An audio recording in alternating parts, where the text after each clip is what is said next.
chegado o momento em que, repetindo um pedido, uma solicitação dos nossos amigos espirituais,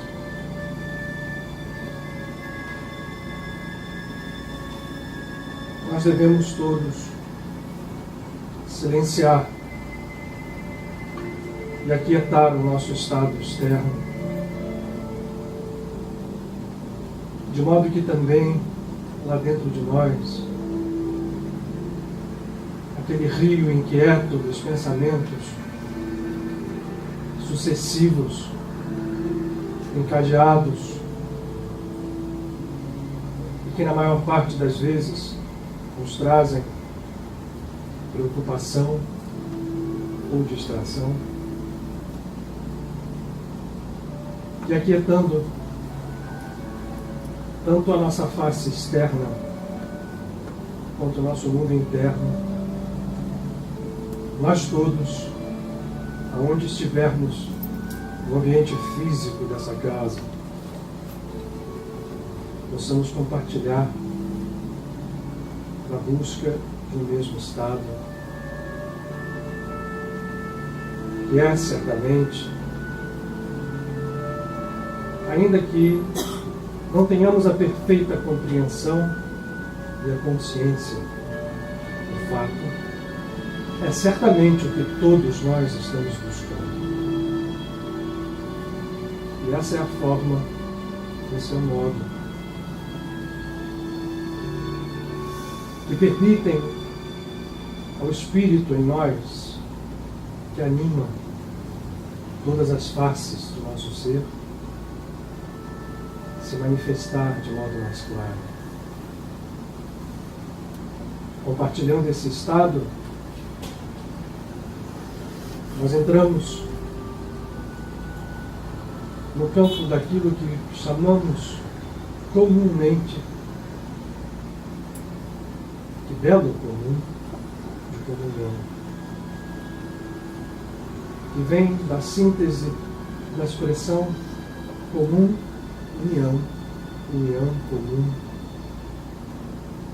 simples, única, permitindo a cada um de nós contemplar a essência,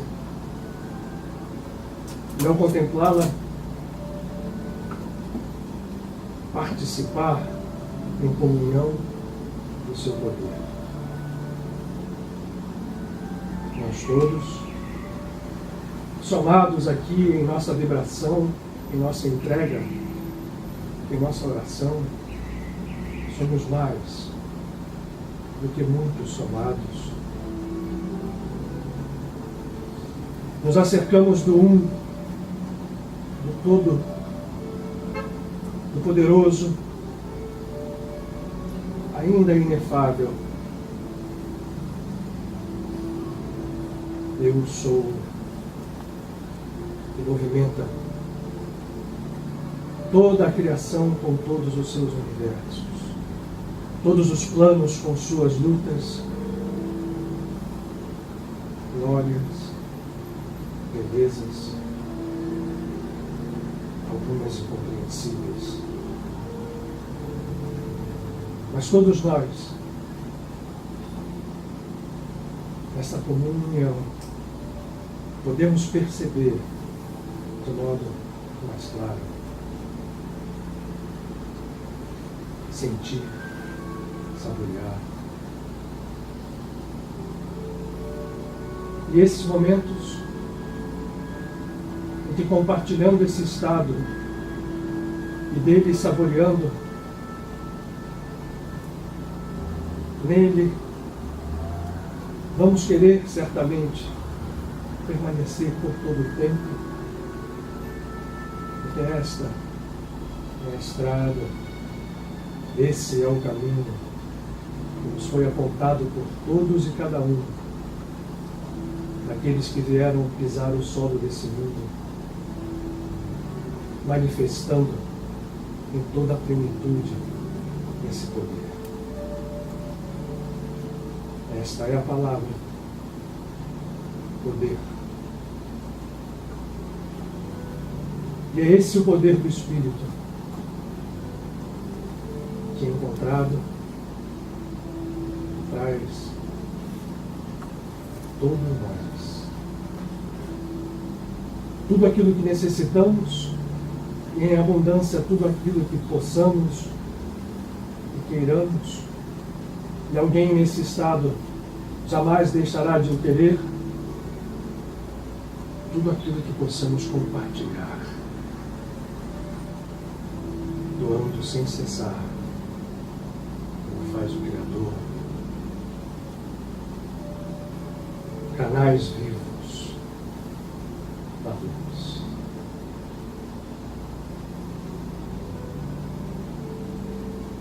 Vamos todos, pois, nesses momentos que temos em comunhão, manter acesa essa chama e depois levá-la conosco do aprendizado de hoje, que a luz de hoje, a luz que vamos receber, faça morada definitiva no santuário de nós mesmos.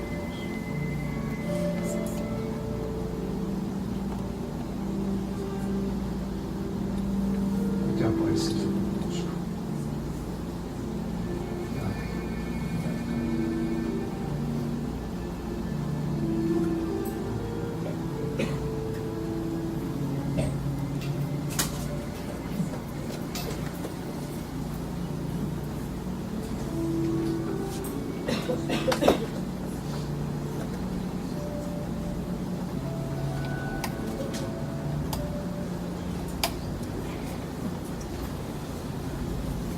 Boa noite a todos, sejam muito bem-vindos à casa de Padre Pedro. Os que não chegam há muito tempo, os que estão aqui pela primeira vez. Tem gente lá embaixo hoje? Tem, né? mais 10 por enquanto. Então, aqueles que estão aí também na sala de baixo, boa noite, se sintam convosco aqui. Aviso?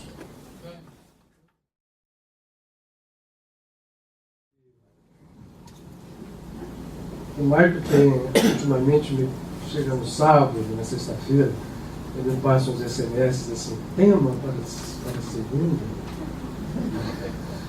E às vezes vem o tema, tem vindo aí para vocês, e outras vezes, com o caso, eu hoje, ele me comentou para mim, que não veio. E hoje de manhã ele insistiu, assim, tipo da última hora, né? Tem um tema para a gente anunciar hoje à noite. Eu falei assim, Marco, ainda não veio nada, não tem nenhum. Aí ele respondeu, achei a resposta bastante própria, assim, então o tema é livre. É livre, você deu uma sugestão interessante. A palavra, a significação da história livre. E aí é engraçado, a gente juntando as pontas, as coisas, né? A Rosa tinha também, acho que foi sexto sábado, feito uma sugestão de algum tema para se falar.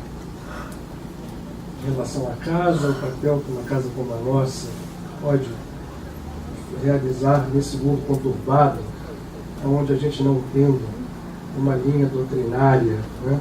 A palavra doutrinária aí se aplica no sentido de que, né, uma religião específica tem a sua doutrina, uma específica filosofia também. Como a gente não tem essa linha doutrinária rígida, a casa procura, esse sempre será um grande desafio, dentro dessa fluidez, encontrar um processo que permita a gente compreender as coisas sem nos transformarmos numa coxa de retalhos, porque uma coxa de retalhos é bonita assim para a gente ver por cima da cama, mas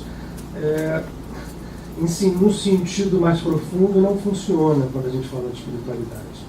Ao contrário. Né? Então é um desafio porque é quase um paradoxo.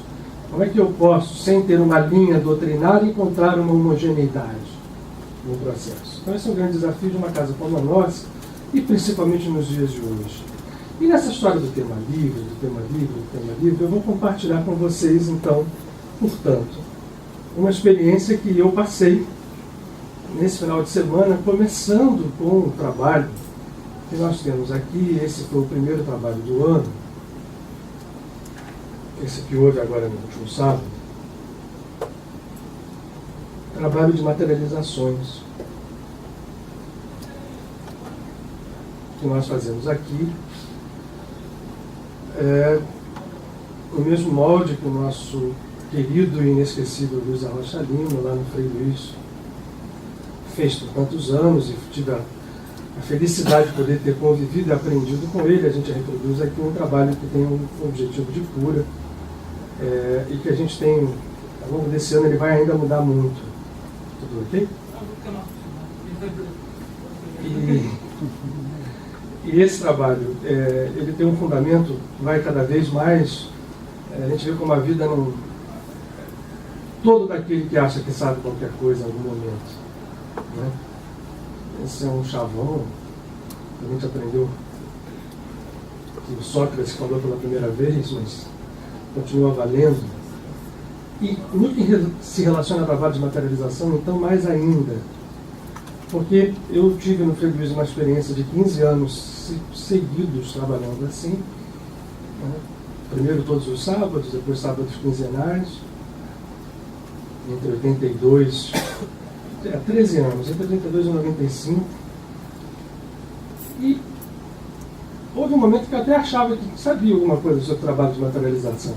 Tenho visto aqui que o processo é muito mais profundo, muito mais amplo, e no que se relaciona a uma casuística ainda mais.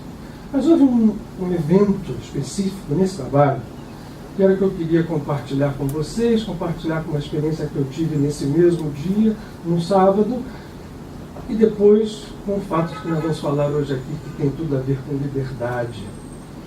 Duas coisas: liberdade, silêncio. A gente reúne aqui o médium, algumas pessoas que fazem suporte, e no dia seguinte vem outras que se somam no suporte e vem pessoas a serem atendidas. E na preparação do trabalho, eu sentado no meu local, né, é a sala aqui de baixo, que serve também para o tratamento, a beira da cabine, eu ali sentado, o médium, que a gente pode chamar de médium principal, sem que isso seja, né, enaltecer a figura, tá? Porque com médium de materialização, uma das coisas que a gente aprendia com o Arrocha Lima, às vezes era nem contar para eles as coisas que aconteciam. A gente é bem largo aqui, que a gente conta, compartilha. Por que razão? Porque fenômenos são sempre, enfim, podem ser vinculados ao ego, né? E a gente tem que ter muito cuidado com isso. E aí o médium de materialização, que já é uma pessoa que já trabalha bastante já sobre si mesmo, sobre isso, estava fora da cabine, né? Que normalmente ele vai para dentro da cabine, e fora da cabine ele ficou deitado ali onde normalmente vão se deitar as pessoas que são atendidas no dia seguinte, no mesmo leito. E nós estávamos ali num círculo de oração. Eu já sabia que esse trabalho teria um significado especial, já tinha tido sinais espirituais ao longo da semana, mas confesso que não sabia especificamente o que aconteceria, nem o que, nem para quê, nem o porquê. E aí, nós começamos o trabalho, e daqui a pouco eu sinto, né, sem que a cabine estivesse, o médium lá dentro, chega uma entidade semi-materializada, porque a materialização, só para deixar um pouco mais claro, para as pessoas às vezes não entendem isso, quando a gente fala de uma entidade materializada, nós estamos falando, e aí nós estamos agora de novo voltando ao GEPOT, o Grupo de Estudos da Ciência e da Espiritualidade. Quer dizer, hoje a gente tem até instrumental científico para entender melhor esses processos. Mas o processo de materialização de seres que são normalmente não visíveis, invisíveis, como são os espíritos, energias que vivem em outras faixas de vida, é um processo tão antigo quanto a humanidade. Isso se fazia lá no Egito, isso se fazia nas tribos, né, que habitaram o mundo, porque, só para você ter uma ideia, eu sempre lembro, na Bíblia tem, no livro de Samuel, a descrição perfeita de uma materialização que foi a do próprio profeta Samuel para o rei Saul, que tinha, né, uma recomendação da Torá. Não se podia falar com os mortos, porque as pessoas normalmente usam isso, ou ainda hoje, para um intercâmbio de baixa qualidade, né? Você vai buscar uma entidade desencarnada para trabalhar, fazer alguma coisa para você, o bem, o mal. Esse tipo de intercâmbio, naquela época, era quase magia negra apenas. Então, houve uma taxação, uma proibição taxativa de não se pode comunicar com os mortos, porque esse comércio era quase sempre feito de uma forma rasteira, para se fazer o mal a pessoas. Olha, isso vigorava, e a época do rei Saul, a Torá estava ali viva e ninguém podia falar com os mortos, e Saul tinha sido específico nisso, ele mesmo tinha dado uma ordem, né, para que os médiuns do reino, os chamados feiticeiros, fossem percebidos, localizados e presos. Quando Saul estava num momento dramático da sua vida, né, já sabendo que ele tinha sido, né, indicado um outro rei, e ele ainda era o rei, e ele estava em batalha com os filisteus, uma batalha dura, ele resolveu, como muita gente, nós às vezes fazemos, né, tem que procurar alguém, vou procurar uma médium. E havia uma médium na cidade de Endor, que era uma médium conhecida, mas fugida, porque perseguida, se ela fosse pega, ela seria, e por ele mesmo. Mas ele vai, se fantasia, chega lá, e quando ele chega e não se dá a conhecer no primeiro momento, o profeta Samuel se materializa. Isso está, as Bíblias, apesar de elas serem modificadas na tradução, as Bíblias mais antigas, principalmente as Bíblias evangélicas, usam inclusive a palavra médium no tópico do capítulo. Saul procura a médium em Endor. Depois tem gente que procura a feiticeira, procura não sei o quê, tem várias outras traduções, a pitonisa, mas tudo isso, no fundo, é a mesma coisa. Ele chega lá, Samuel se materializa e conversa com ele. E aí ele diz assim, o que vai acontecer? Vai ser o que vai acontecer é que amanhã você estará aqui, do lado de cá. Sim, curto, grosso, reto. E realmente aconteceu isso na batalha de Gilgal. No vale, Saul e seu filho Jonathan morreram, né? E foi a partir dali que mudou, enfim, todo o caminho do povo de Israel. Mas isso que eu estou falando para vocês, que a materialização já existia ali, existia os conventos beneditinos da Idade Média, eram mestres em fazer sessões de materialização. Então isso não é um privilégio, nem uma atribuição só do Espiritismo. O Espiritismo, quando veio, o próprio Kardec era um pouco avesso. Ele não teve muito tempo para olhar isso, mas outros à volta dele estudaram profundamente materialização, primeiro eliminando a fraude, né? Esse é o primeiro passo para você não ter uma fraude grosseira. E depois estudando o fenômeno e olhando ali, quer dizer, entre eles Gabriel Delane, Charles Richer, que era um cientista que foi um dos descobridores, por exemplo, da estamina, que é uma substância que nós todos, mesmo que não saibamos, conhecemos, que é a responsável pela vasodilatação dos estados alérgicos. Tanto que a gente toma antihistamínico quando você está com alergia.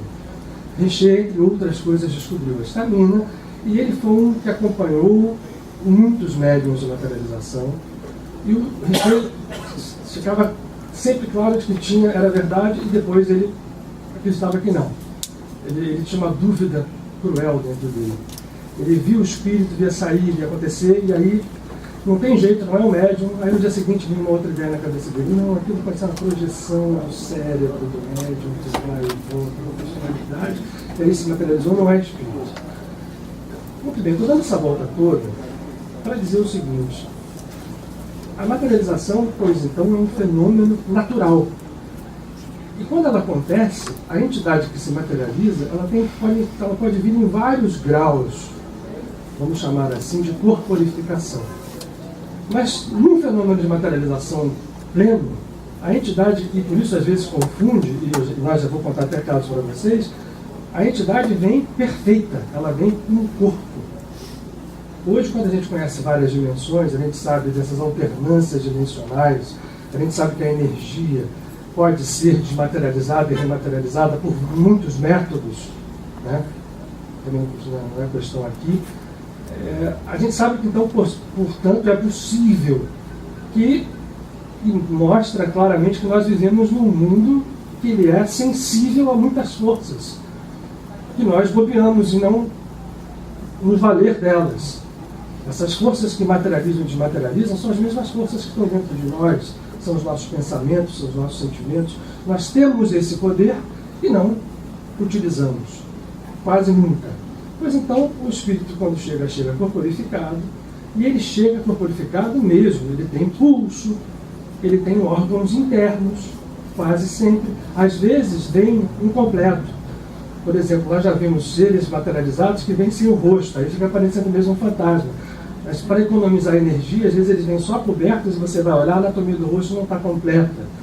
Às vezes vem sem um membro, né, para mostrar com toda clareza que o médium está lá deitado com duas pernas, eu tenho aqui um espírito que vem mostrando que só tem um pedaço de um dos membros. Muito bem. Essa corporificação foi uma das fontes de desconfiança. Existe um relato de um outro grande cientista chamado William Crookes, inglês, que também descobriu uma coisa importante, além de outras, que foi a ampola de raios catódicos, que até a invenção dos cristais líquidos e das telas digitais e de plasma era aquilo que fazia a nossa TV funcionar. Aquele tubo de imagem era um bombardeio de elétrons numa tela de ecrã, e aquilo bombardeava e dava a imagem. Esse tubo de raios catódicos foi a invenção de Crookes, que era um cientista brilhante, estudou muito materialização. Em um dos casos que ele estudou, essa médium dava passagem, materializava um ser que era completamente diferente dela, mas um dia uma pessoa não acreditou e falou assim: isso aqui é a médium, e agarrou o espírito materializado. Ao fazer isto, ele encontra primeiro uma resistência física de um corpo, e depois aquele espírito começou a se mexer no ar, isso é uma descrição de testemunha, inclusive o próprio Crookes, como se fosse um peixe, que já começou a perder a característica de um corpo físico comum. E esse peixe foi sumindo, se desmaterializa, e a médium que estava em transe acorda completamente destruída. Porque as energias são utilizadas a partir daquela que é emitida pelos médiums, principalmente do médium principal. Ora, a gente estava aqui, eu estou sem relógio hoje aqui na frente, né? Sumiu? Vai me fazendo assim de vez em quando. Não pode sair, olha ali no iPhone. Oi. O médium, quando acorda desse jeito, essa Florence Cook, que era médium, ficou 6 meses sem poder trabalhar, saiu com uma hemiparesia direita da sala. Só recuperou com o tempo. No Frei Luiz, a gente já teve casos diversos de pessoas que tocaram o espírito materializado, ele se desmaterializou. Uma pessoa, uma vez com medo, acendeu um isqueiro. Não sei como ela conseguiu entrar com um isqueiro dentro da sala. E na hora do medo, da luz apagada, ela puxou o isqueiro e acendeu, e o médium, o espírito se desmaterializou, e o médium acordou com uma queimadura esofagiana, pelo retorno violento do ectoplasma, que é a energia. Mas então, estávamos nós aqui na sexta-feira, e houve uma materialização. Eu falei isso tudo porque ela, para dizer, agora lembrem, a corporificação pode ir a uma plena corporificação e pode ir uma corporificação parcial. Houve uma corporificação parcial, e aí à minha esquerda chega uma entidade e ela começa a falar em francês, mas eu notei que a voz estava muito longe, como se estivesse falando assim, o ser estava aqui perto e a entidade como se falasse de uns 3, 4 metros para trás. E uma coisa muito dificultada, um francês perfeito, mas com dificuldade de ouvir, e pega as minhas mãos assim, e eu entendi que ela queria me dar alguma coisa. Pois então, eu fiz as mãos em concha. As mãos dela, quando eu vi, eram mãos femininas, longas, e chega assim perto de mim, e de repente começa a cair na minha mão uma coisa que estava escuro, o ambiente a gente mantém no escuro. As únicas luzes são as luzes que nós usamos de lanterna, vermelhas, ou luzes que as entidades trazem materializadas, elas mesmas. E aquilo caindo na mão, no primeiro momento, a sensação que eu tinha táctil era de que estava caindo na minha mão um rosário, que de alguém tivesse arrebentado. E caía aquelas contas na minha mão em concha. A sensação que eu tinha era de várias bolinhas caindo. Só que o negócio começou a crescer e eu falei, não vai dar na mão. E eu tentando segurar e aumentando, e eu saí que ela pondo as mãos assim, como é que Tarcísio? O Concha, eu era o Tarcísio e ela fazia isso aqui, né? E aqui do meio das mãos, e aqui depois eu fui percebendo que ela estava corporificada só até mais ou menos aqui, ela não tinha os pés completos, ela estava meio que levitando apenas, ela materializou só a parte superior do corpo, e ela fazia isso, aquilo foi enchendo. Aí em um determinado momento parou, e eu com aquilo tentando equilibrar, algumas coisas caíram no chão, eu falei, meu Deus, aí partiu vários rosários, muitos rosários, e as contas vieram todas na minha mão. O fenômeno terminou, o médium se levantou da cama de onde ele estava, aí já incorporado por uma entidade que nos auxilia aqui, que é a Frei Leonardo, que é antigo já desde o Frei Luís, e aí disse quem era essa entidade que tinha vindo, que era o espírito de Catherine Labouré, que foi a vidente que em 1830 teve a condição de ver Maria na forma da Senhora das Graças, em Paris, numa capela onde ela era noviça. Então, era uma menina recém-chegada ao convento, tinha, se não me engano, talvez 16 anos ou 15 anos, e ela foi acordada de noite. Ela perdeu os pais cedo, ela tinha, principalmente a mãe, ela sempre, a senhora Maria vai ser minha mãe daqui para diante. E ela entrou para a Ordem de São Vicente de Paula, que é a Ordem das Irmãs de Caridade, dos Irmãos de Caridade, como noviça, mobilizando dentro dela aquela humildade. E aí um dia ela foi acordada por uma criança no dormitório, assim, vem, acorda, que a senhora quer falar com você. Aí ela viu uma criança dentro do convento fechado e foi andando atrás. E andando atrás, acendia a passagem dela, as velas iam acendendo. São os relatos que ela faz, né? Isso era 13 de julho de 1830. E aí ela chega, vai para o convento e vai na capela. Quando ela chega na capela, ela diz, calma, criança, para ela. calma, espera um pouco, fica em oração que a senhora está vindo. E aí ela fica em oração, não sabe dizer que tempo foi, ela ouve uma voz, a criança fala com uma voz agora de homem. Eis a senhora.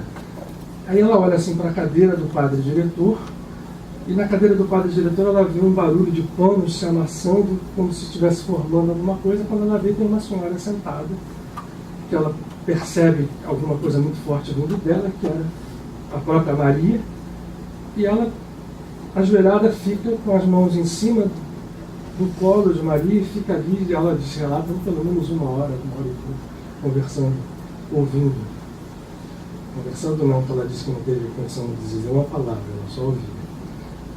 E depois, mais tarde, 27 de novembro, ela vê a figura da senhora. Paris passava por um processo de peste muito grande, a Europa estava mobilizada desde a Revolução Francesa, né, de 1830, estamos falando, né, de era napoleônica em um caso, a destruição toda da missão de Napoleão inicial, e guerras espolcando em toda a Europa partida, um problema sério em todos os níveis, a religião católica ultra pressionada, né, por movimentos materialistas. Naquela época ainda não havia o comunismo, mas havia, né, a própria Revolução Francesa é baseada no movimento de razão, né, da deusa razão acima de tudo, e liberdade, igualdade e fraternidade, né, tudo que não houve, mas esse era o lema.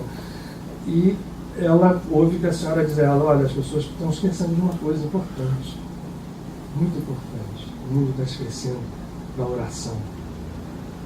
Está esquecendo da oração como forma, não apenas de ritual, de se aproximar da divindade, de um santo, mas a oração como forma de trabalho. E aí ela aparece depois desse dia 13, no dia 27 de novembro, uma visão, ela estava rezando no altar e vê a senhora aparecer com as mãos estendidas, como está aqui prefigurado, e ali está com 2 raios de luz, mas ela via claramente raios e lugares escuros vindo das mãos. Ela disse, você está vendo isso aqui? A senhora dizia para ela, nas minhas mãos saem os raios, que são aquelas pessoas que se conectam comigo e solicitam graça através da fé. E essas graças eu derramo. Aquelas que estão apagadas são aquelas que as pessoas esquecem, não pedem. É uma pena. E aí manda que ela cunhasse uma medalha, que aparece na forma da medalha, frente e verso. E essa medalha, naquele momento, foi distribuída por Paris inteira. É registro histórico. Nós estávamos numa época, quando a gente falava de peste, o que era peste? Um quadro infeccioso qualquer, seja ele bacteriano ou viral, ou era varíola, ou era bubônica, ou era... enfim, que se espalhava, porque as condições de higiene e saúde eram terríveis, né? Eram como se fosse hoje as nossas comunidades aqui.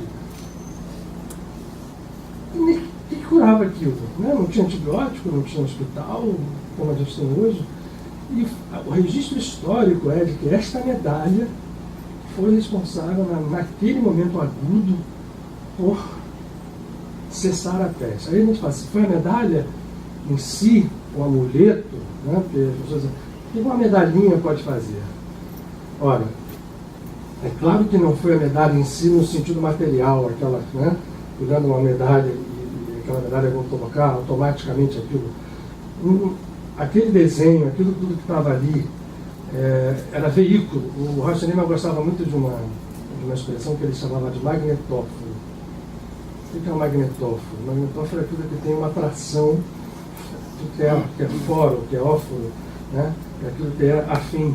É afim de algo magnético. Ou seja, tudo que está posto ali, eu não sei se vocês vieram aqui, quem estava aqui umas 4 semanas atrás, que a gente passou um vídeo mostrando como as formas tomam a partir do som, quer dizer, um som batendo numa membrana, e aquele som variando mostrava várias formas desenhadas com uma precisão absoluta e feitas apenas com a emissão de som. Ora, uma forma, quando ela é feita com conhecimento, ela possui já por si só um grau de percepção, de ativar, de receber e passar energias. Se você intensifica isto com a fé, com a oração, com um estado de consciência, esse processo pode ir às alturas. Foi isso que aconteceu naquele momento em Paris. E ainda acontece hoje, porque a medalha continua perdurando. Quem vai até hoje na igreja, na rua de Bac, em Paris, vai lá ver, e nas igrejas da Medalha Milagrosa separadas, enfim, separadas pelo mundo inteiro, né? Espalhadas pelo mundo inteiro. Aqui, ó. Essa daqui veio de lá. Então, bom, acabou o trabalho, eu estava achando que estava cheio de conta de rosário na mão. Quando a gente acende a luz, eu olhei, o que deveria haver ali na minha mão? Acho que umas 200 ou 300 medalhas. Aquilo que, na hora que materializou, que foi um fenômeno de aporte, ela materializou como se fosse efetivamente uma conta. Eu não tinha a mínima dúvida pelo toque que rodava na minha mão, que estava caindo um rosário, muitos rosários, eu passei a achar, não só, tem muita conta caindo, aquilo não para. E essas medalhas são guardadas, elas vieram ainda assim, ainda ungidas por um perfume. Nós vamos distribuí-las ainda, distribuímos já uma parte, ainda vamos distribuí-las por orientação espiritual. Ainda existem, ainda há muitas. Mas eu contei essa história toda para compartilhar um processo. Bom, começou o meu dia ali. No sábado, terminou, eu fui para casa, e no sábado, no final do dia, começava um dia muito especial que eu falei aqui na segunda-feira passada. Quem estava aqui vai lembrar. Que era uma festa que a gente, as pessoas que trabalham com tradições judaicas, às vezes olham por cima como a gente olha tantas festas de outras religiões também por cima, superficialmente, tudo na vida. E essa festa chamada Purim, que é vinculada a uma das tradições mais profundas de transformação que existe na história da espiritualidade do mundo, que é a história da Rainha Esther, ela é uma festa bastante interessante, porque ela tem dois lados, talvez propositalmente, um lado que nos chama muito para a superficialidade e outro que você pode descobrir níveis e níveis e níveis muito profundos dela. Eu falei disso aqui segunda-feira passada, não falarei hoje. Mas aí o que eu resolvi fazer? Eu vou te pedir desculpa de novo, estou falando eu aqui umas 500 vezes, falando de experiência pessoal, né? Acabou que o tema livre levou para isso, viu, Mike? Eu resolvi fazer um purim diferente. Como é que se comemora o purim normalmente? Né? A gente tem professores aqui, a Rosa pode dar uma... É uma conexão que está vinculada a uma coisa específica, basicamente. Eu falei aqui, semana passada até baixei aqui a árvore da vida. Mas a gente precisa saber de uma coisa. Há um estado de consciência. É como se nós tivéssemos a possibilidade de sermos catapultados a um estado de consciência o qual normalmente nós não conseguimos com muita facilidade, que é a vinculação a uma das duas principais emanações da divindade única, né, que une tudo, que é o Pai, Abba, ou Rokhmah.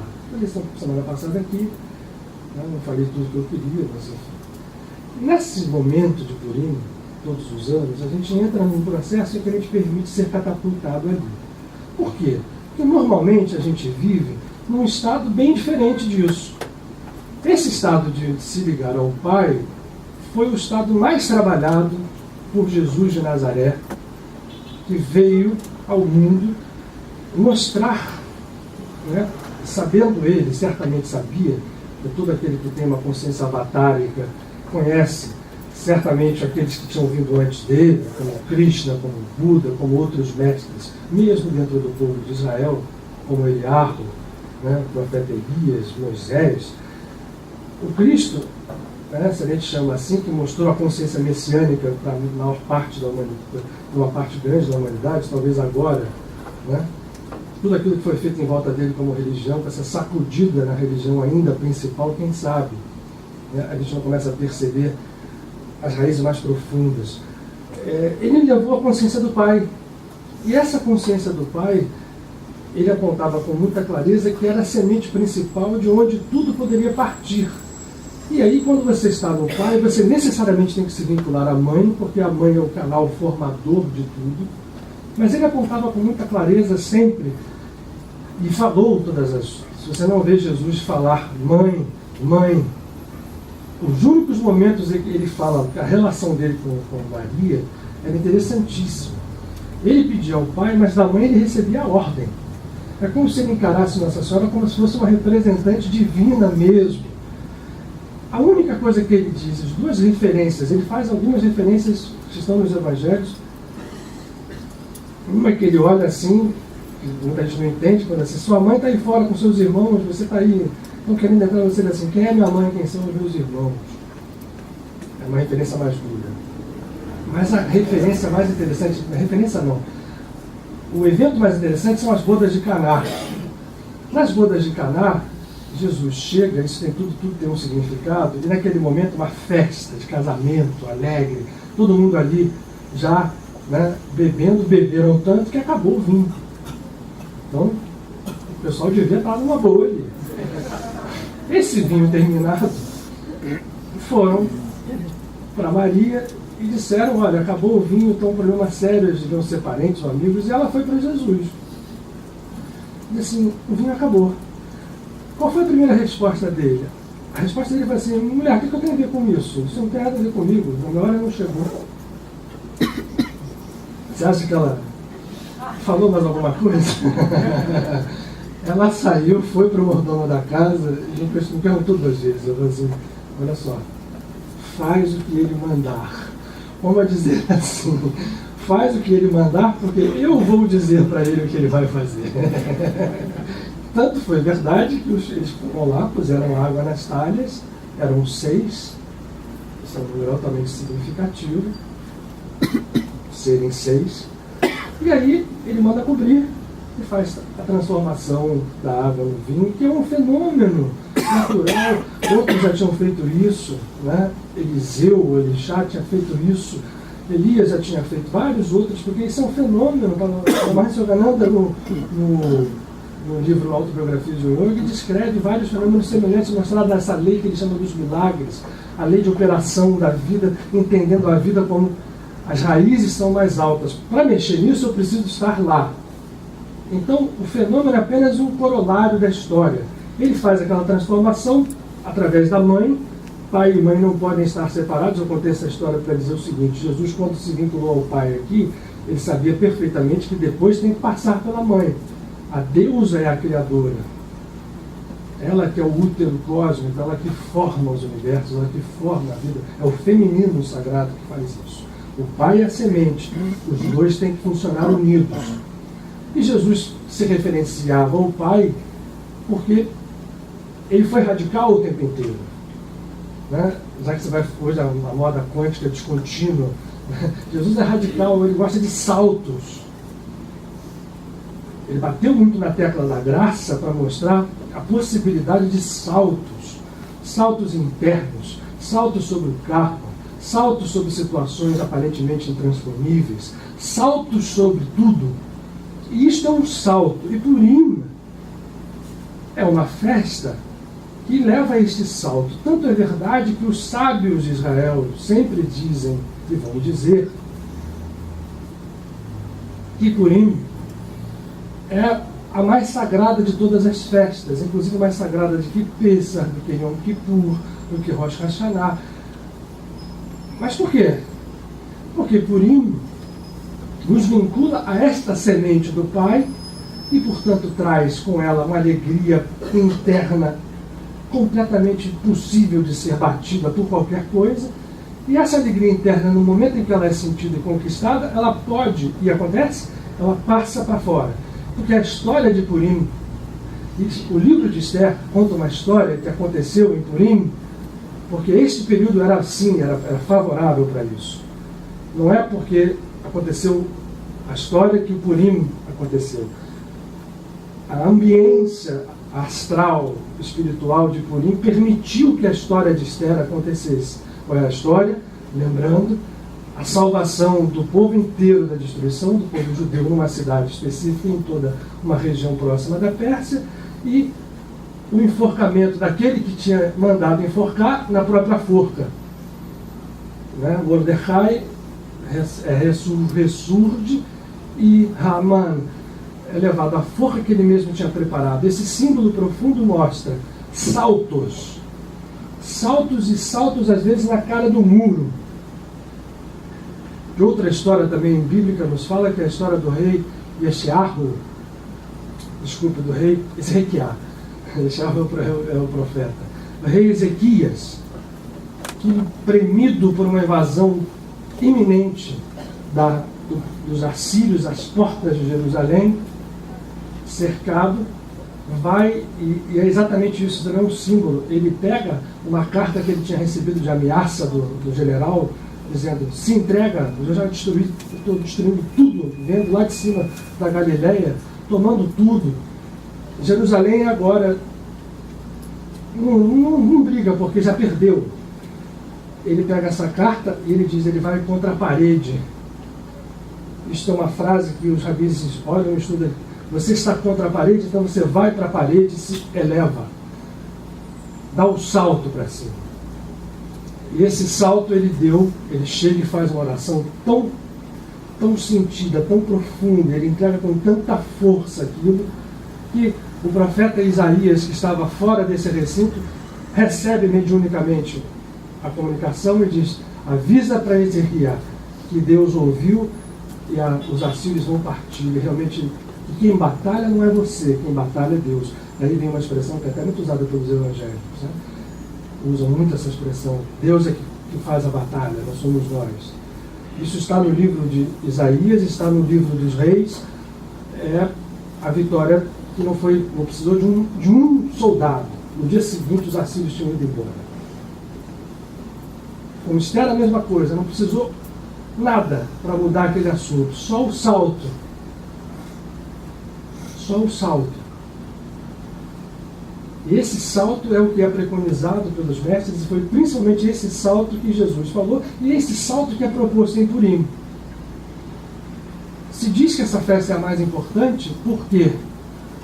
Nos dias, e eles acreditam que o Mashiach, o Messias, ainda não veio, e é uma coisa interessante, porque essa é uma briga inócua, porque o Messias ou Mashiach é um estado de consciência. E o primeiro a dizer isso foi o próprio Jesus. Jesus, quando faz aquela belíssima oratória, quando ele conversa com os seus discípulos no Evangelho de João, falando sobre o Consolador com o Espírito Santo, ele está dizendo exatamente isso. Eu vou e vem o Messias, vem o Espírito Santo, vem o Consolador, vem o Menachem, que é o Consolador do Pai, que está em vocês, e ele vai dizer todas as verdades, ele vai abrir esse estado messiânico, ele preconiza ali, ao dizer, eu e o Pai somos um, eu e vocês somos um, e nós todos somos um, e podemos fazer tudo aquilo que o Pai faz, porque não somos nós quem fazemos, é o Pai que faz. Ora, isso é uma humildade profunda, isso é verdadeira humildade. O ato externo não passa a ser propriedade daquele que faz o ato. Até porque ele percebe a cadeia que o liga a esse processo de vida mais profundo, mais intenso. E Purim é isso.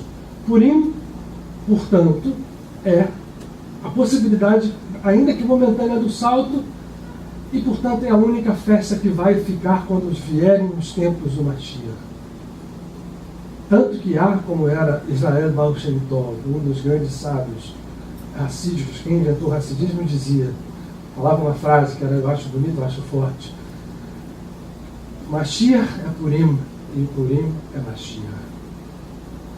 Ora, isso é alegria, e aí dentro do povo judeu a coisa virou, se você vai a Israel, em 2 dias é quase um carnaval. As pessoas têm carro alegórico, tem escola de samba, é muito interessante, porque essa coisa alegre, tem que ter, mas ela tem que ter com um propósito. Qual é? Qual é a maior alegria que não aquela que você encontra a divindade face a face, na sua forma Pai? Portanto, isso só pode gerar uma alegria profunda, e portanto essa é uma festa alegre. E aí tem uma coisa que é preconizada em Purim.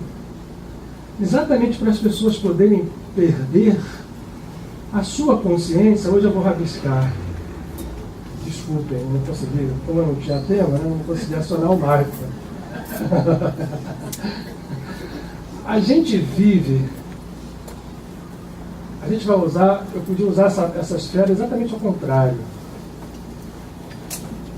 É feio dessa, não tem problema. Aliás, a gente é feio assim mesmo.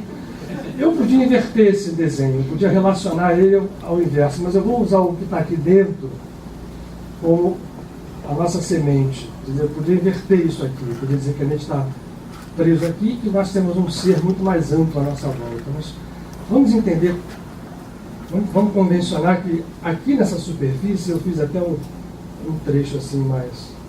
Isso aqui é o nosso ser, aqui seria o lugar onde nós temos o nosso self, o nosso ego, que ao mesmo tempo ele está dentro, ele está fora, porque ele se liga ao coletivo, né? Mas fica mais fácil da gente entender aqui, porque aqui reside a nossa natureza divina. E nós vivemos aqui, ó.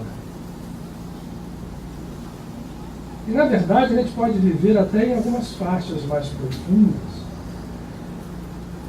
aonde estão posicionadas as nossas personalidades. O que são personalidades? Né? São estruturas muito bem feitas que pertencem. Hoje, por exemplo, a gente vive com um nome, um CPF, uma opção de coisas que a gente mais ou menos se identifica como alguém que é orgânico, ou seja, eu sei quem eu sou, eu não perco essa condição em nenhum momento, eu acordo, eu durmo, eu vivo, eu penso, eu tenho meus problemas, a gente tem uma ideia da gente. Mas a gente sabe hoje em dia que isso é uma coisa extremamente superficial. Há muitas outras personas por detrás, tanto que a festa de Purim você usa uma máscara, exatamente para a gente dizer assim, olha, a gente está vivendo nessa máscara aqui, mas existem muitas outras máscaras dentro da gente, não só no nosso ego, que eu chamaria de ego físico, e aquele dessa encarnação, vamos usar agora a terminologia que nessa casa a gente aceita como válida, porque a gente acredita aqui que a reencarnação seja uma verdade, e que nós temos vidas sucessivas. Vamos chamar de ego físico esse ego que está referenciado a essa encarnação. Mesmo aqui, a gente tem... Deixa eu ver se eu faço um desenho melhor, que eu já... Não, mas é que eu queria mostrar outra coisa. Vou mostrar aqui. Eu já perturbei o desenho aqui. Esse ego físico tem a sua superfície e aqui dentro dele, eu já fiz esse desenho aqui também algumas vezes. Se fosse uma célula mesmo. Tem umas estruturas aqui que são personalidades que nós mais ou menos temos vinculadas a essa vida e que aparecem em alguns momentos. São estruturas que estão meio sob a superfície. E tem outras que são personalidades que estão no nosso arquivo interno, que são egos, vamos chamar aqui, de outras, vai ficar fácil, de outras vidas. Esses egos ou personalidades estão ali prontos para interagir e interagem sem que a gente perceba. Então, você veja como é complexa a história. Né? A gente está aqui hoje vivendo esta personalidade física. Dentro dessa personalidade do nosso ego físico existem várias nuances, algumas delas estruturadas sob a forma de personalidades quase ou até completas, que interagem entre si e interagem com aquelas anteriores. Tudo isto forma uma carapaça egóica composta dessas experiências passadas, bem ou mal trabalhadas, e que entram em ação e interagem também de acordo com aqueles que estão acompanhando a nossa caminhada. Então, vejam como esse sistema ele cresce. Seres que são linkados a nós, que estão vivendo aqui também, e outros que não estão vivendo nesse plano físico, mas são ligados a nós.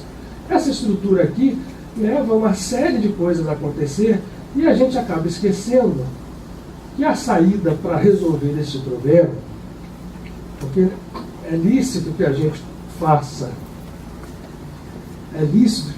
qualquer tipo de ação para resolver isso.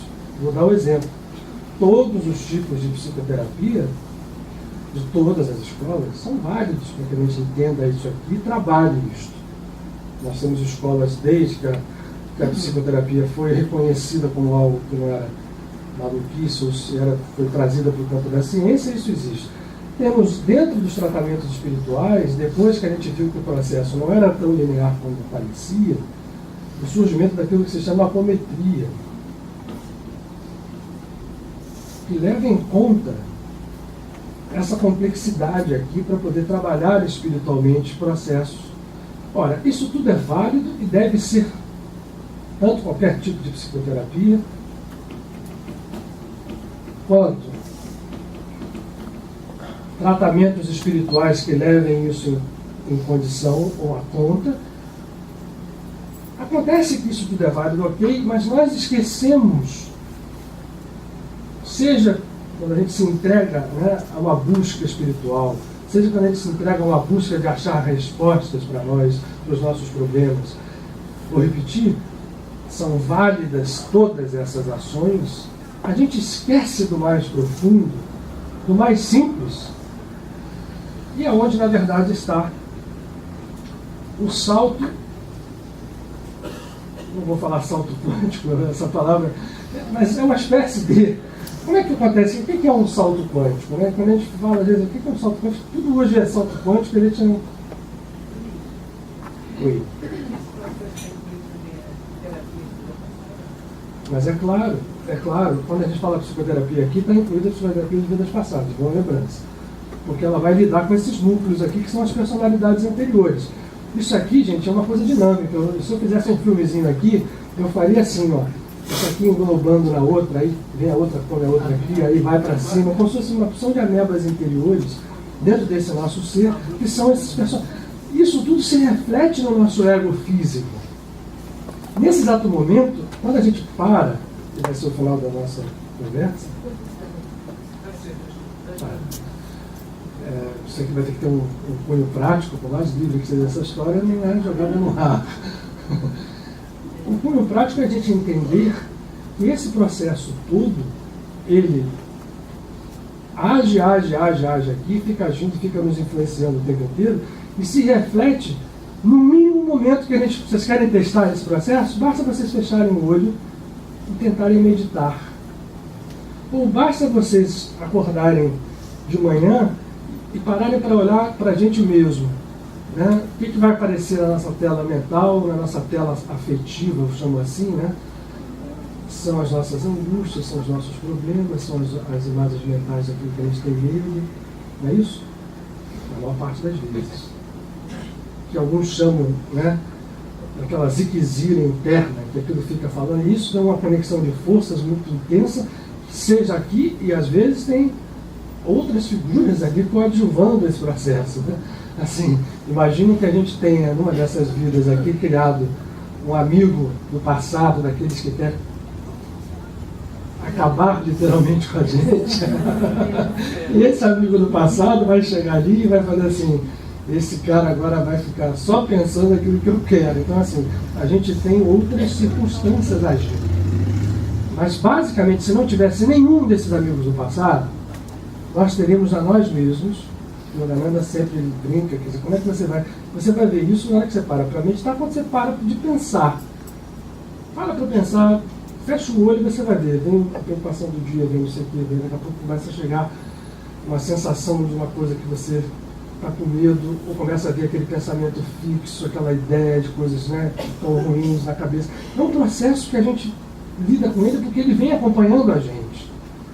E aí, isso tudo é válido, eu vou repetir, não abandone as suas psicoterapias, não abandone os tratamentos espirituais, façam trabalhos internos todos, mas o grande trabalho está aqui, ok? Bom, para mais uma pergunta? Boa me lembrar. O salto quântico sumiu. O que é um salto quântico? O salto quântico é exatamente isso, é um sumiço. Vê como é que a gente pega o gancho das coisas, vai? Assim que faz. O que acontece com qualquer partícula subatômica, seja um elétron? Normalmente isso é mais evidenciado nos elétrons. Quando ele salta de uma órbita para outra, a gente poderia imaginar que eu conseguiria traçar um elétron fazendo um caminho, como a gente vê alguém fazendo um caminho físico. Né? Eu quero sair daqui, quero ir lá para baixo, ou sair dali, vou abrir a porta, vou descer a escada. Acontece que o elétron, em nenhuma das partículas que se movimenta dentro da estrutura que a gente chama de quântica, não faz assim. Quando ele sai de um orbital e vai para outro, ele simplesmente sonha aqui e aparece ali. É literalmente assim. Isto é um salto quântico. Às vezes faz saltos de mais de uma órbita, dependendo dos graus de energia do que se troca dentro do átomo. Ora, isso botou a cabeça de todo mundo na funda, porque onde ele passa para algum lugar, então tem várias explicações para isso. Mas o fato é, esta possibilidade existe e ela não está divorciada do nosso mundo aqui.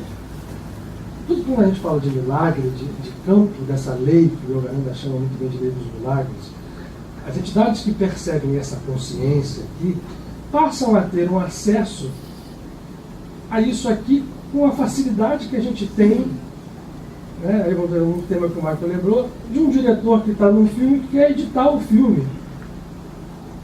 No fundo é assim. Só que a gente está tão enfiado dentro dessa história aqui que a gente esqueceu completamente, essa carapaça ela é tão forte, seja no nosso ego físico, seja quando a gente vai para o plano espiritual. Não é porque a gente vai para o plano astral que você vai estar liberado imediatamente dessa consciência. Lá no plano astral está cheio de gente aqui mantida dentro dessa estrutura que não vai aqui. E ir ao ego, ir ao self, ir ao eu, ir à sua natureza, porque imagine o seguinte, aqui está o ponto que une todas as outras estruturas, tudo no cosmos. seja as outras criaturas, seja tudo que a gente não conhece. É realmente ali uma centelha divina, porque nós somos emanações dessa divindade, e o mistério existe e continuará existindo porque não sabemos explicar ainda. Mas podemos atingir isso num salto, e esse salto em época de Purim, vou voltar ao Purim, é mais propício, vamos chamar assim, período. Né? Deixei alguma coisa pelo caminho que eu parei ou não? Eu ia começar, eu chegava ali, mas antes de começar eu queria saber se eu tinha deixado alguma outra pendente. No sábado à noite começava o Purim e eu resolvi fazer o seguinte: vou fazer completa a mitzvah. É o único dia que você recebe a orientação, para não dizer a determinação. Diz lá o Tom, como é que é? Encheu os cornos. E aí eu falei assim: olha, eu não vou para lugar nenhum, eu vou fazer o que a gente tem que fazer. A gente faz parte de você começar a se integrar com o livro de Esther em hebraico, lendo e acompanhando, ouvindo. Aí quando termina isso, te conecta com essa força do milagre, porque na parede a gente salta, não? E nesse momento eu falei: vamos fazer isso aqui hoje que a gente recebeu de manhã, não? Tem tantas pessoas, tudo. Estou quieto, né? A Catarina estava já no quinto sono, junto com a Camila, estavam lá, pô, estou aqui, eu, não vai ter vergonha nenhuma, não. Então não foram 6, foram algumas, né? Tem mais alguns retoques de outras coisas. Então, gente, que outras, né? Assim, por exemplo, tipo, misturar vinho com vodka e mais um veneno. Né? Bom, isso é uma das coisas que é uma lição de aprendizado. Eu gosto de vinho, bebo, enfim, por beber o sabor. Eu nunca bebi na minha vida com esse objetivo. E aí resolvi fazer isso, experimentar, e foi uma experiência fantástica. Sozinho. O meu Purim foi absolutamente só, com todos aqueles que estavam ali do lado. O máximo que eu fiz foi ligar no computador umas musiquinhas, aquelas de Purim. Não, mas tem. Por que você faz isso? Por que essa determinação existe? Para quê? Para que você exatamente perca a noção completa disso aqui. Se você entra nesse estado consciente, e eu não vomitei, eu tive uma dor de cabeça de manhã, básica, mas não passou disso. Para a quantidade de bebida que eu consumi, deveria ter sido bem mais. Porque você não lembra. qual é a determinação? Que você apague isso e comece a perceber isso aqui. Então, gente, olha só. Foi indizível. Eu não tenho condição de dizer para vocês, porque o que é pedido é exatamente isso. Você perde a noção das tuas travas, inclusive uma delas é a própria palavra, é a própria linguagem. E eu fiquei absolutamente entregue àquele processo de perceber o que estava acontecendo na consciência e perceber que salto é esse. E vou dizer para vocês, poucas vezes na minha vida eu tive condição e orei de uma forma tão intensa, tão consciente. Poucas vezes eu tive percepções tão fortes e saí completamente cônscio de que repetir isto com esse intuito não vai valer a pena de forma nenhuma. Porque era aquele momento, naquela hora, naquele instante, com um processo especificamente. Os sábios não são bobos quando eles preconizam um processo desse. Não é para te falar, agora sai por aí bebendo, você vai conseguir um estado de consciência. Não é isso. Naquele exato momento, eu nunca tinha feito, já tinha participado de outras festas de Purim, mas nunca tinha tido aquela experiência só. E eu vou testemunhar para vocês que o que eu tinha passado pela manhã e o que eu vivi ali foi dos momentos, uns episódios mais intensos da minha vida. Eu confesso que ali eu vi o quanto ainda eu tenho que caminhar, o quanto ainda que eu tenho que aprender, o quanto que a gente tem ainda que buscar esse salto. Você toca de leve, como você encostar-se um pouco no reino do Pai, e aquilo te dá um choque de uma realidade espiritual tão profunda, de um poder tão profundo, mas ao mesmo tempo te devolve depois para essa consciência aqui, com um grau de humildade um pouco aumentado. E, tudo bem, mas por que eu estou continuando a falar isso para vocês? É indizível, mas uma das coisas dá para a gente falar. E aí eu vou também compartilhar com vocês, que eu até já falei isso aqui, mas não falava com conhecimento de causa, que a partir dessa experiência eu passei a ter um pouco mais, que é a relação que nós temos, ou devemos ter, com aquilo que a gente chama de silêncio. Quer dizer, naquele momento foi meio uma antítese da festa de Purim, porque a festa de Purim ela é alegre, as pessoas bebem, se abraçam, né? Se você cai mesmo de bebida, eu fiz uma coisa sozinho, né? Essa experiência veio, e a percepção de quanto o que a gente chama de silêncio é mal compreendido, e o quanto ele é um instrumento poderoso para que a gente tenha acesso de uma forma mais fácil, que não necessite desses instrumentos de um dia específico, que possa fazer isso a todo momento, que não precise beber, né? E que possa trabalhar. Claro que a gente medita, e a meditação tem esse poder, o Yogananda ensina isso muito bem, da gente chegar a esses estados de natureza superior, de consciência cada vez mais alargada. É lógico que eu já tive algumas experiências dessas, mas essa especificamente foi muito interessante, porque o que veio com muita clareza foi o silêncio. Por que é silêncio? Vocês acreditam que silêncio tem uma definição física literal? Existe silêncio no cosmos? O som, o silêncio absoluto, ou a ausência completa do som, é apenas uma criação, uma concepção humana. No cosmos, apesar de você chegar, né, se a gente fosse capaz de ir para fora da atmosfera e procurar se ouvir, você ia ouvir um silêncio no cosmos, mas todas as radiações que cruzam o cosmos têm repercussões sonoras. A luz cria som, o som cria luz, e vice-versa. O ultrassom, né, a gente não ouve, mas se botar um cachorro perto de uma parede de ultrassom, ele vai se incomodar. Então, a que silêncio se está referindo como mestre, quando fala para que nós devemos penetrar nesse silêncio cósmico?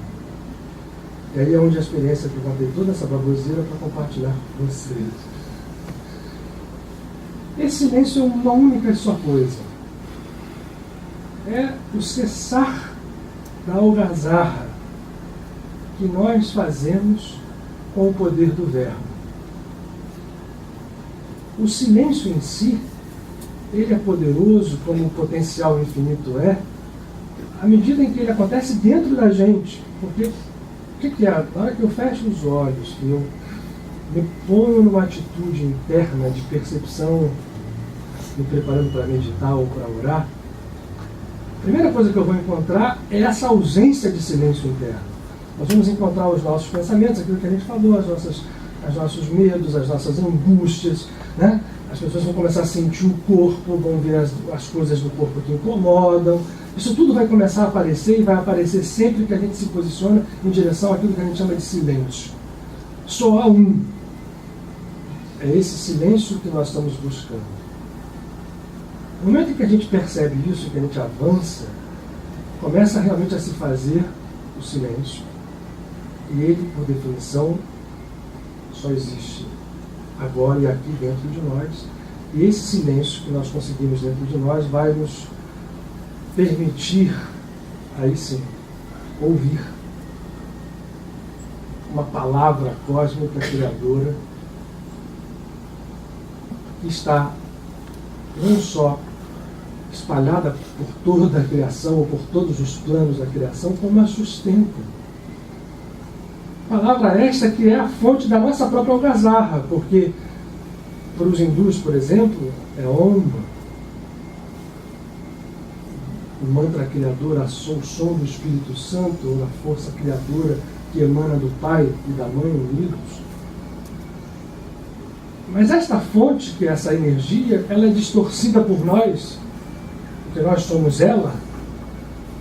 E na hora que a gente distorce, ela vira essa algazarra interna, né? Esse conversar sem cessar que nós temos, essa mente irrequieta, que pensa 500 coisas ao mesmo tempo, quase todas elas vinculadas às nossas estruturas aqui, e essas estruturas geram preocupação, medo, né? Imobilidade, doença, estados que ficam ali batendo dentro da gente. Naquele momento em que eu consegui perceber pela completa, e aí auxiliado bastante nesse estado, por esses instrumentos que eu falei, o silêncio toma forma, e ao tomar forma você passa a ouvir esse som, e aí, por isso que eu estou dizendo a vocês, é indizível. Mas nesse silêncio está uma voz e uma linguagem que são essa voz, essa linguagem, a estrutura própria da nossa cura, da nossa transformação, da resolução contra a parede, de saltar por sobre essas paredes.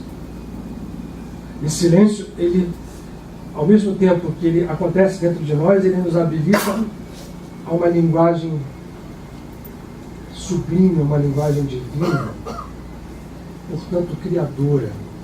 E criadora de quê? Vou repetir.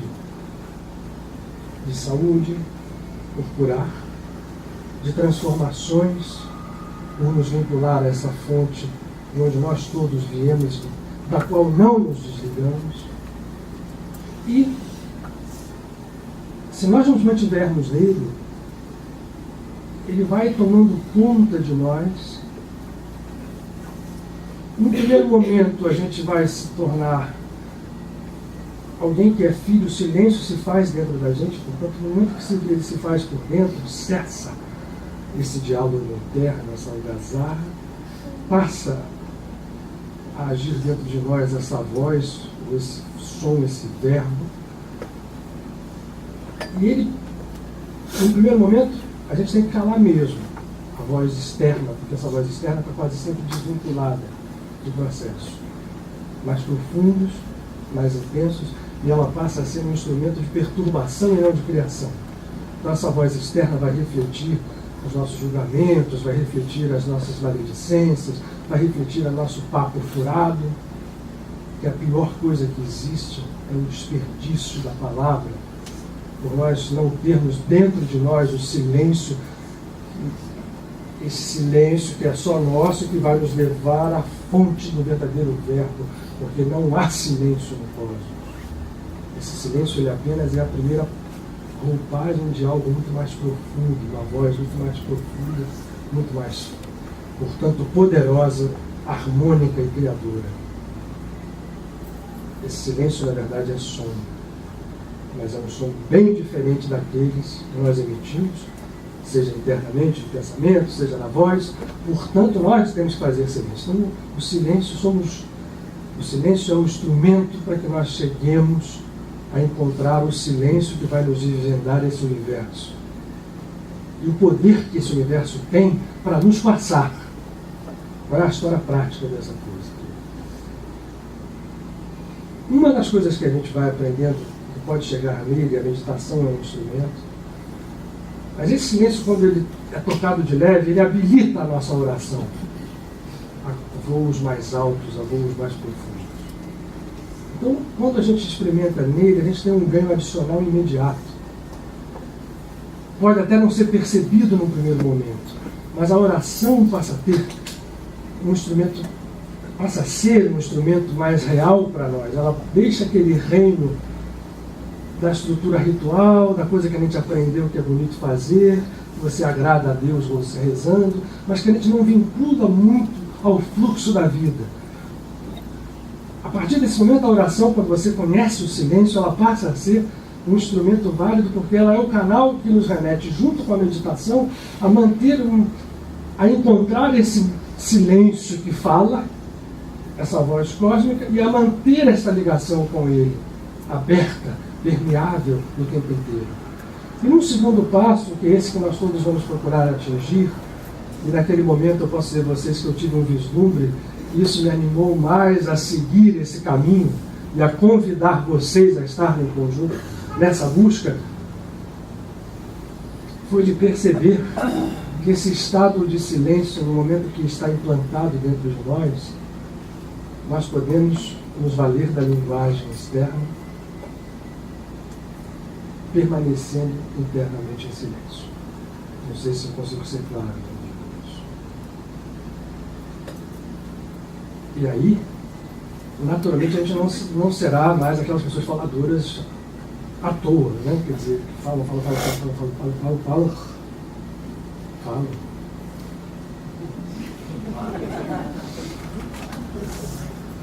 Né, Marco? É só para ver o que ele falou ali. Mas ninguém diz que ele seja um estado de silêncio, mas ele é um estado interno de silêncio. O fato é, esse estado de silêncio pode se implantar definitivamente, eu não preciso estar externamente nele obrigatoriamente. É claro que eu vou estar, sempre que eu estiver quieto, em silêncio, vai ser muito bom, porque ele cresce intensamente, mas no momento que eu sei disso, a linguagem vem.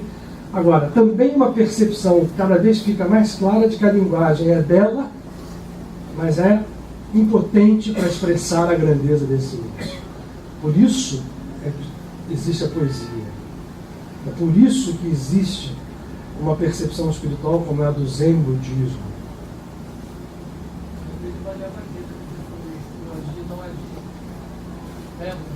O Krishna diz claramente a Arjuna que nós podemos agir sem agir. Até porque a gente faz isso nessa barafunda, a gente acaba fazendo isso, só que de forma absolutamente descontrolada, e por isso que o mundo é esse caos. Esse caos reflete a nós. E nós estamos o tempo inteiro apontando para fora. É claro que fica uma coisa tão evidente que tudo acontece fora, então a gente vai continuar a permanecer jogando essa história para fora. Aquilo que se diz de você trabalhar internamente, de você sair ao mundo mostrando isso com clareza, primeiro a gente faz dentro da gente, depois a gente mostra que não é tão. Se eu quiser desfazer esse nó ponto por ponto, o trabalho é muito grande. Eu vou repetir, continuemos com isso, mas não esqueçamos do salto.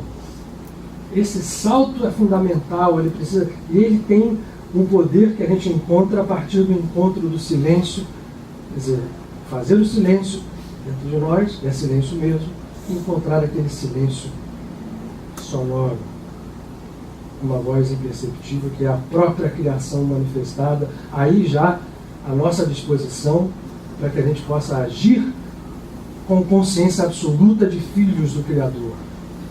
E não mais filhos do Criador manipulando as forças ou não se deixando manipular por elas. É uma batalha sagrada que a gente trava contra nós mesmos, de consciência, de preparação interna, e a linguagem passa a ser entendida como um instrumento extremamente válido, mas só se ela estiver atrelada a essa consciência do silêncio. Eu não sei se eu fui claro, mas... Quem você é, fala mais alto do que as suas palavras. Muito boa, vou lembrar disso. Pois não, Chico? Tem pessoas que já vivem no próprio silêncio, né?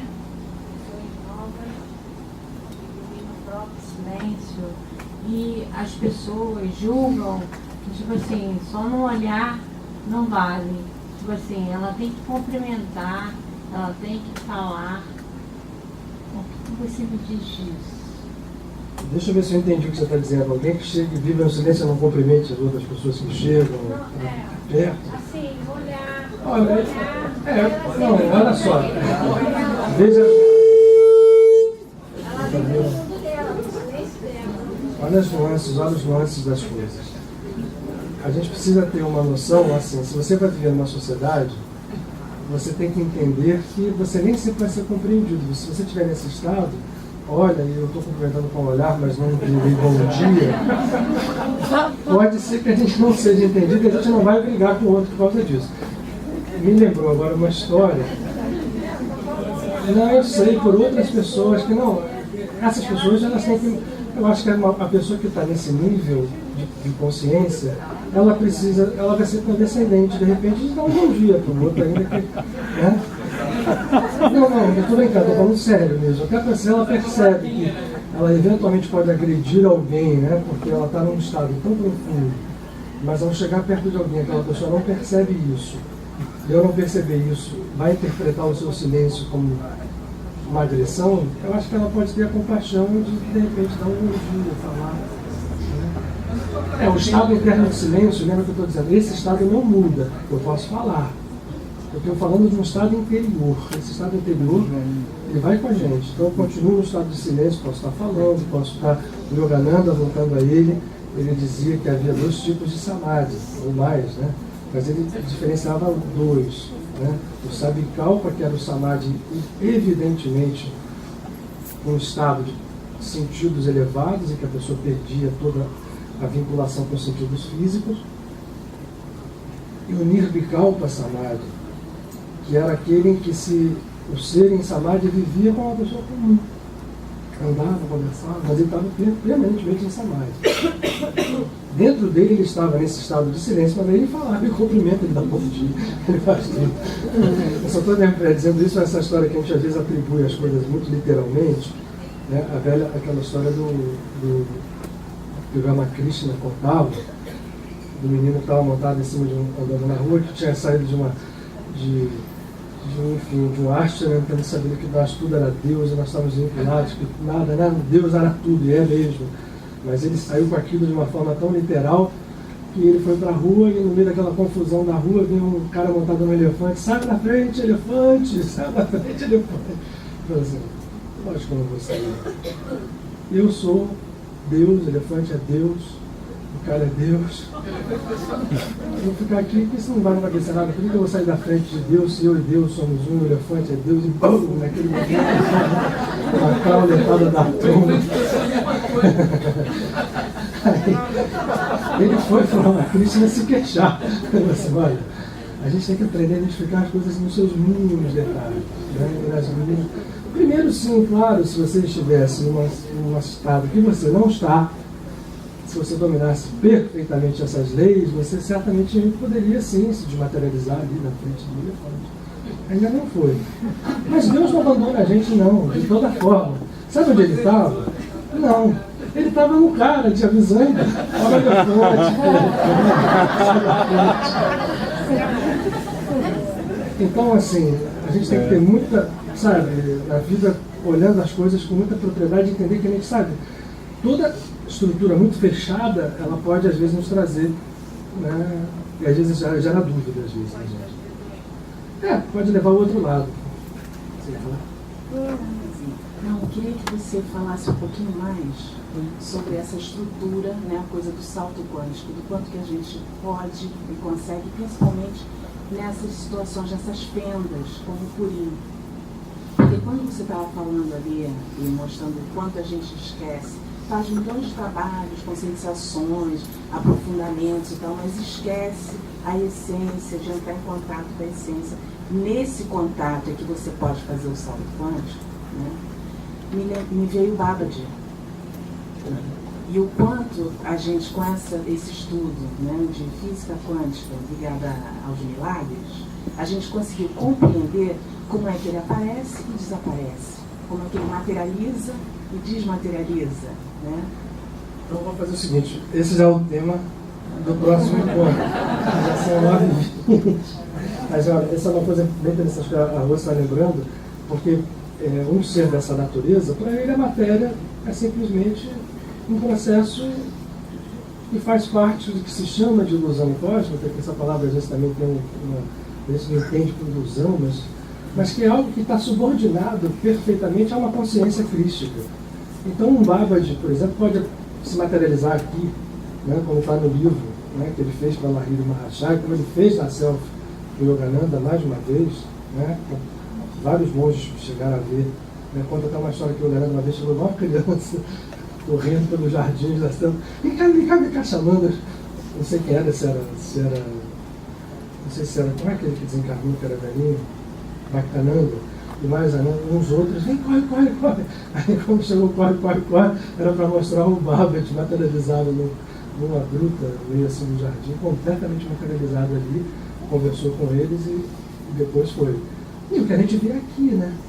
Na verdade, assim, o trabalho de materialização que eu descrevi para vocês mostra que esse processo acontece, mas não é só externamente, ele pode acontecer aqui dentro da gente. Esse salto interno. Por isso é que uma pessoa tão simples, aparentemente, como era Caterina Labouré, que era uma noviça, que viu e ficou a vida inteira depois dela, ela fazia só a limpeza de casa, mas via Nossa Senhora toda hora e rezava, e a oração dela era muito poderosa e continua sendo. Então, na simplicidade dela, ela fez esse salto, como Teresa de Lisieux fez esse salto. Teresinha falava isso, ele dizia assim, eu já falei isso aqui, Deus está nos mostrando, ultimamente, que a gente pode chegar a Ele por meios mais rápidos. Até então, era uma escada dura para subir, né? Desfazer esse nó um por um, trabalhar aqui aquela coisa um por uma. Agora tem elevador. Existe um elevador que nos leva para cima, que Deus... Né? A gente é igual uma água, eu quero me aproximar de Deus igual uma gota de água se aproxima de uma chapa fervente. Olha que imagem dela. Antes dela encostar, ela se subindo em vapor. Na mesma hora. Né? Você queria falar, Rosa? Uma observação. Que nesse momento nós estamos no auge da lua cheia em Virgem, que está cheia de planetas em peixes em oposição a ela. E essa sua palestra tem tudo a ver com isso, né? Ali é um astrólogo que não diz nada, porque eu falo muito, mas nós temos um astrólogo ali, ó, se quiser saber, né? Mas é mesmo, a sua palestra tem tudo a ver com isso. Bom, então que eu não escolhi tema nenhum, né? Não. Bom, gente, nós estamos já no final. Oi? Sem Eduardo. Você falou uma das coisas no sábado, né, que aconteceu, que foi uma coisa muito linda, que todos nós médicos estavam todos com os pés fluorescentes, e eu na hora, até era tanta fluorescência, que até eu duvidei, quando eu olhei o chão todo fluorescente, eu fui olhar para a porta para ver se tinha alguma luz entrando. É verdade, também fiz isso, é verdade, lembrou bem. E as entidades todas estavam com os sapatinhos fluorescentes.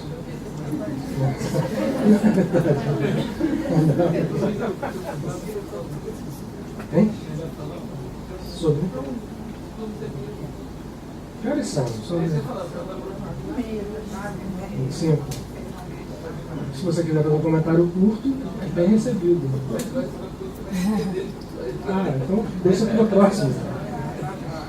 Aí, como o Otto não veio hoje, porque essa história toda que a gente falou aqui, do silêncio, tudo, tem um outro veículo que tem que ser lembrado nesse estado interno, para que a gente possa efetivamente chegar a essa ligação, ali, saltar, entrar dentro da gente na simplicidade, que é efetivamente um encontro com esse amor, o amor verdadeiro, o amor que abrange todas as situações, quais sejam elas, e esse é o grande instrumento de criação. O amor é a expansão da criação por si, por definição. Ele é a grande cura do cosmos, né? Quer dizer, ele traz para dentro dele mesmo todas as coisas que a gente não compreende bem, como mal. Ele é forte a ponto de transformar as situações mais aparentemente insolúveis.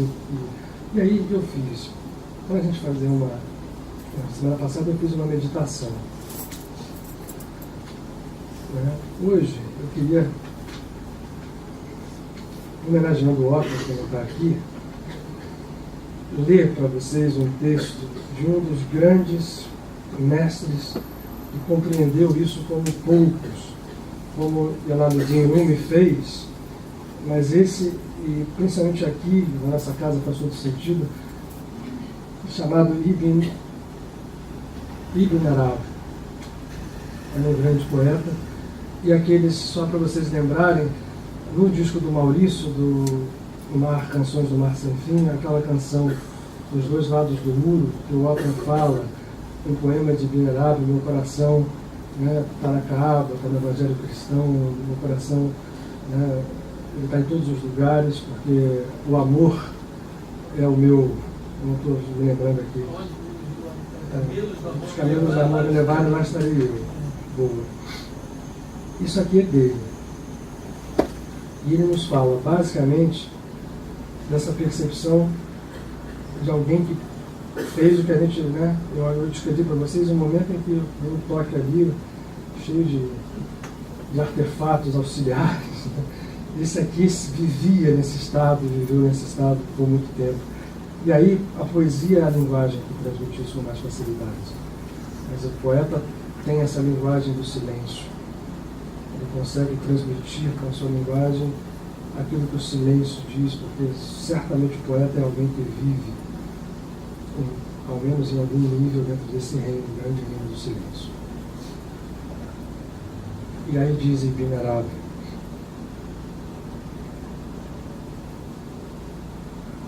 sentados no palácio, duas figuras. São dois seres, uma alma, tu e eu. Um canto radioso move os pássaros quando entramos no jardim, tu e eu. Os astros já não dançam e contemplam a lua que formamos, tu e eu. Enlaçados no amor, sem tu nem eu, livres de palavras vãs, tu e eu. Bebam as aves do céu a água doce de nosso amor e rimos, tu e eu. Eu queria trazer isso para vocês como uma lembrança desse grande mestre, que por acaso também vibra hoje aqui, para falar que a grande saída dessa história toda é o amor. Vou apagar a luz só 2 segundos.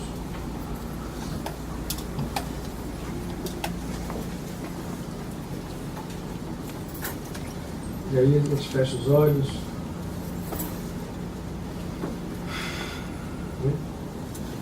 Michael. Oi. Giovanni.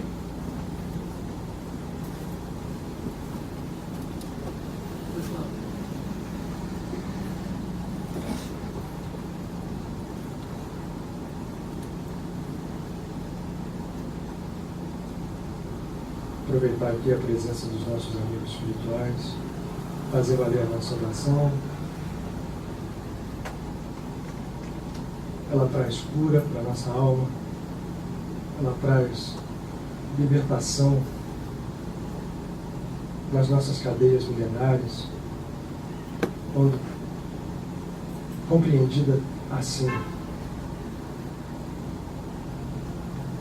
Nós podemos realmente e certamente nos valer desse instrumento, pedir, mas pedir sabendo que não somos seres largados, mendigos do azar,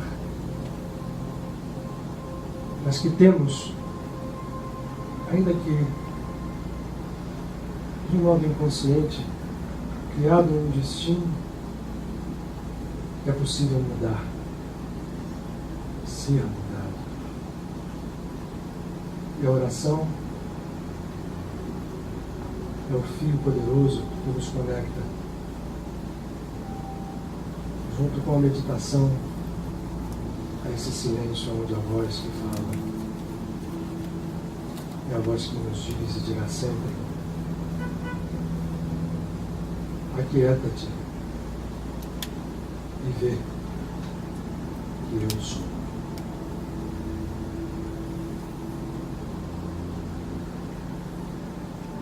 Nesse momento, os amigos que aqui estão trabalhando sobre cada um de nós encontrem um filho, uma filha ativos que pedem sim, com força, com vigor, com certeza,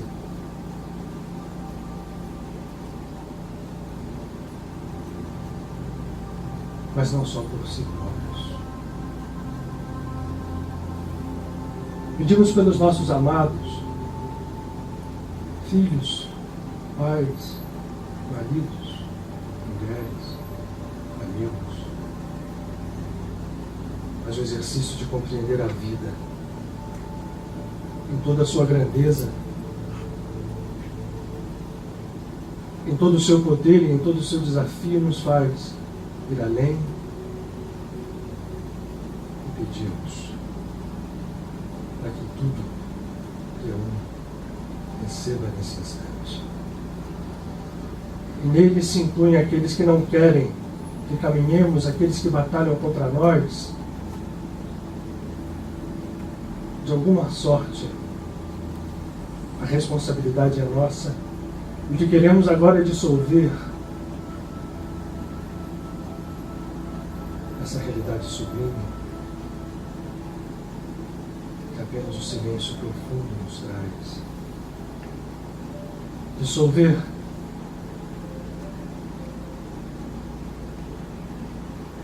dores, mágoas, karmas.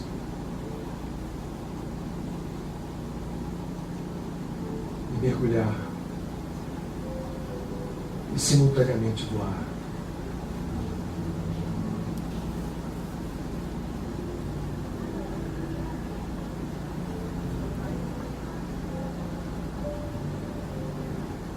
Exercendo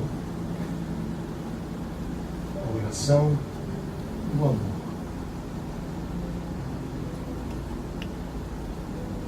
A nossa natureza de filhos, de um pai e de uma mãe. Deus e deusa, todo mundo exercer esse poder, espalhado como a luz, que sai como as palavras de Ibn Arabi, da lua que somos, tu e eu. Nesse instante, Padre Pio e todos os amigos que aqui estão, abençoe, mas que nós também possamos aprender a abençoar com o olhar, com as palavras, com a compreensão, com a humildade, com o amor, com a certeza de que não somos nada, mas quando somos nada, percebemos que tudo nós somos. Eu sou.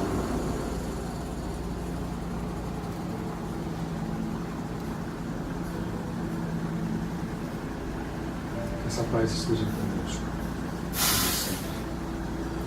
Que essa semana seja abençoada, iluminada para cada um de nós, por todos aqueles que receberam esse instante. Não estando, mas estando aqui conosco.